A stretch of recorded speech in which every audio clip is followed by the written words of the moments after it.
तुम्हारा पाला एक बार गलत इंसान से पड़ा, दूसरी बार भी पड़ता है, तीसरी बार भी तुम धोखा खाते हो, हर्ट होते हो, चीट होते हो, चौथा बार आते आते तुम्हें खुद पे डाउट होने लगता है कि मेरे में ही कुछ कमी है, मेरे में ही कुछ गड़बड़ी है। गाइस, यदि ऐसा फील हो रहा है तो यू आर राइट, बिकॉज तुम्हारे माइंडसेट में ही कुछ ऐसा प्रॉब्लम है, मतलब सोचने के तरीके में, पैटर्न में, जिसके कारण तुम रॉन्ग लोगों को ही अट्रैक्ट कर रहे हो, टॉक्सिक लोगों को ही अट्रैक्ट कर रहे हो। और इस माइंडसेट को, इस पैटर्न को यदि तुम रिपेयर नहीं करते हो तो 5वीं 6ठी 10वीं बार भी तुम्हें ऐसे ही लोग मिलेंगे। और ये कोई लक नहीं होता है, ये तुम्हारा माइंडसेट होता है। तो क्या एक माइंडसेट, हमारी साइकोलॉजी क्या है जो हम ऐसे लोगों को अट्रैक्ट करते हैं? तो गाइस, हमारी साइकोलॉजी को टॉक्सिसिटी बहुत थ्रिलिंग फील होता है। ऐसा क्यों? सपोज करो, एग्जाम्पल देता हूँ।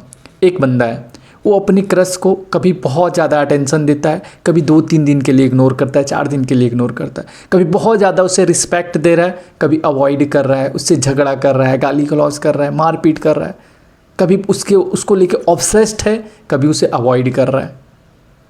तो गाइस, क्या होता है इससे? हमारे दिमाग पे क्या असर पड़ता है, सामने वाले पे क्या असर पड़ता है कि इमोशनल एक रोलर कोस्टर जैसा चलता है। क्या? Emotions high low. जैसे कभी बहुत ज़्यादा एक्साइटमेंट आया, कभी लो फील हुआ, कभी सस्पेंस, अनप्रिडिक्टेबिलिटी, कभी बहुत ऑब्वियस चीज़ें हो जाती, कभी एक्साइटमेंट हाई, हैप्पीनेस हाई, कभी सैडनेस। तो ये क्या होता है? ये एक इमोशनल रोलर कोस्टर में हमें सवार कर देता है, जो कि एक्चुअली में बहुत अट्रैक्टिव होता है, एक्चुअली में बहुत ज़्यादा इंजॉयबल होता है। वो बहुत ज़्यादा डोपामिन आपको देता है। और इसी के चक्कर में जब आपको कोई अच्छा इंसान मिलता है, स्टेबल बंदा मिलता है, ग्रीन फ्लैग वाला इंसान मिलता है, तो क्या करते हो आप? आपको वो बोरिंग लगने लगता है, आपको वो नॉर्मल लगने लगता है, अट्रैक्शन ही नहीं फील होता उसके प्रति। क्यों?